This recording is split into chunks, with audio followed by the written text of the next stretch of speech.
Hello, I'm back as promised. I left a time on the last live that I did with Dr. Shiloh, who was very, very informative, and we talked slightly on mental health, and it was a really, really good conversation. But now I have my next guest coming on, who is also a doctor, my brother, Dr. Joe Johnson. He is going to talk on mental health. He's very experienced with mental health. He speaks on it all the time. So let's see if we can get Dr. Joe Johnson on the line. There you are. I see you. And is my brother, by the way. So he's highly educated when it comes to mental health. So we're going to just try to have a combo. Brother, What's up? what's going on, man? Can you hear me, see me loud and clear? Yep, we're back. USA Fibroid Centers. This is the Speak Up and Speak Out live with the girl Shay Johnson, and now we have my brother, Dr. Joe Johnson. Today's topic, brother, because I know I had you on a live before, but I really wanted you on this one because I know you're really experienced when it comes to mental health, right? When I had my fibroids, I didn't even know that I was depressed. I didn't know I was having mental health issues, but apparently I was, and I discovered I was going through that kind of during the process. But tell me a little bit, I guess, educate me and educate the people watching on what your knowledge is when it comes to mental health and how it kind of pertains to fibroids, because it definitely affected me. Yeah. So just to be clear, my background is counseling, right? And you hear a lot of people talking about mental health, wellness, and one of the things that we have to begin to understand is it looks different in everybody, right? However, mental health impacts us all. So let me paint the picture for you. And this is from the knowledge that I'm learning from some of the stories that I've learned from some of the women who've dealt with fibroids. And I want you to imagine sitting down and just feeling very uncomfortable. And then maybe every couple of days or every other week, maybe an accident happens when you're on your cycle and you don't even realize it, right? And I want you to imagine what that can do to, number one, which has to do with your mental health and wellness, to your self-confidence. Yep. Right? What it has to do. So now you're sitting there and you're thinking to yourself, what is wrong with me? Or why am I going through this? Right? Yep. And now you have this internal battle with yourself, and you're upset and you're trying to figure out how you're going to deal with it, and you're struggling, but this is happening over and over and over again, right? Now, that's one thing, your self-confidence. Number two, what I want you to think about is now what's happening to you inside when you have this anxiety of, oh my goodness, do people recognize what's going on? Or, oh my goodness, am I going to have an accident at any time? Oh my goodness. Now you have this anxiety. So now you're starting to move differently. When I say move differently, what that means is maybe you don't want to go out as much, right? Maybe your attitude changes. Maybe your energy changes, right? Yeah. And you're thinking, man, people might think I'm crazy, or people think something is wrong with me. And the reality is something in terms of your health is wrong. However, that does not make you a bad person or something is wrong with you, right? And the last piece, right, so we're talking about self-confidence. We're talking about anxiety that you may have.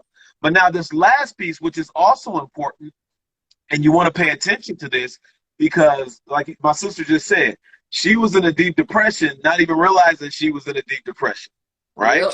And Yeah. so what people begin to do when they have these things going on, what happens is people might start to just stay at home, not come out. That's right? what I did. Yeah. Right? Become a hermit. And when I say hermit, like a hermit crab, that crab goes into the shell and they just don't come out, right? What else happens is some people may try to find ways to cope. They might start overeating. They might start over drinking. They might start maybe drugs. right? They might start finding something to take their mind off of what's going on. But these are some of the things that happen. You want to pay attention to that. When you start, you don't have any energy, or you're just doing things out of your normal, the normalities of what you do, right? It can be very frustrating. It can be very scary. It can make people run away from you the same way you're running away from them. So you want to think about self-confidence, right? It has to do with mental health. You want to think about anxiety, that has to do with mental health. But then you also want to think about some of these ways in which people choose to cope that oftentimes are dangerous and negative. So how, when you have fibroids, because a lot of women don't speak on it, and because they don't speak on it, they try to self-heal. And I mean self-heal mentally and physically. It's almost like you have to find ways to let women know it's okay to speak on your situation. This is why I do the lives. This is why I wanted to talk about mental health. Because if mental health takes control of you, you will go into that box the same way I did. You will go into hiding, and you wouldn't want to talk about it. You're scared of the accidents the same way I was. But how do you prevent that? You know, the interesting thing is, we're doing preventative work right now, right? And what that means is, number one, at least from my point of view, educating men, right? Because, for the individuals who their husbands or their boyfriends or who their partner is a male, we don't know. We don't know. So being informed and not thinking like, man, what's going on with my woman? And not right, but you need to know what's going on with your partner. Now, if people are same-sex loving, right? Maybe sometimes that if it's two women, maybe the other woman has no idea about fibroids, because then you can start to break this down like culturally and ethnically and racially. Like it impacts some of us differently. Some people have no clue what's going on. So educating folks on what it is, and not and making sure that, this is a topic that's been going on, and men have to talk to men. People who don't know about it have to educate folks who don't know about it. So just making sure What's funny in the African American world, in our culture, it seems like it's common not to speak on anything that's related to your menstrual cycle. And because fibroids are related to your menstrual cycle, I think that's what caused the domino effect of why we're silent, why we don't speak on it. So then there's another issue you're causing, the mental health issues. You know what I'm saying? It's a lot of issues I had that, like I said, I didn't know I had. But because I'm an ambassador for Fibroids, USA Fibroid Centers, and I've seen the different stories from the different women that's also ambassadors for USA Fibroid Centers, I started to recognize, like, wow, that means I was more depressed than I thought I was. Like, wow, I really needed help because I was going through mental health issues and I didn't even know about it. I just shut down. I said, like, nobody wants to be in public and have an accident of, your menstrual cycle, blood running down your legs or just falling on the floor in front of everybody. Because it happened to me. It happened to me with my friend's mother. I was in her car. She was taking me to the airport, and I felt it coming. It just came out. Her entire seat was full of blood. And I know it sounds like, when you talk about the different accidents and situations you go through when it comes to fibroids, it's not easy to hear, but it's not easy to hear because we don't talk about it. We don't consider it the norm.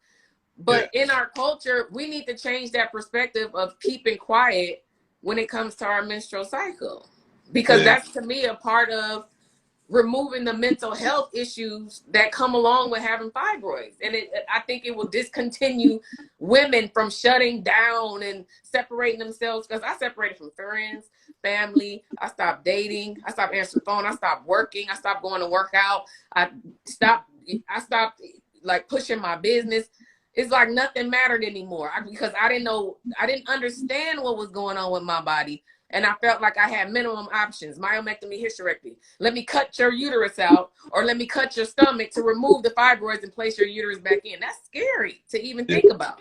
But if I didn't do that, I'll continue to have these accidents, and I'll continue to separate myself from everybody and stay enclosed. So it's hard to deal with when you've been told forever, especially, like I said, in our culture, keep it quiet when it comes to your menstrual cycle. I'm not keeping quiet anymore.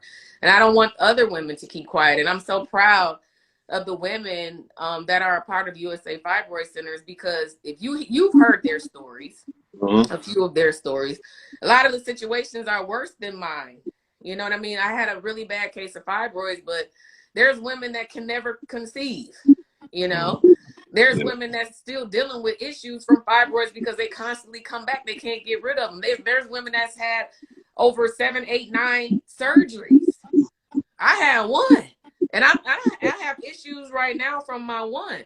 So I think the mental health process, I think it's something that will continue. And I'm glad I did my live on this, because I think you and I should talk about this continuously. I don't think it should be one conversation. I think this is something that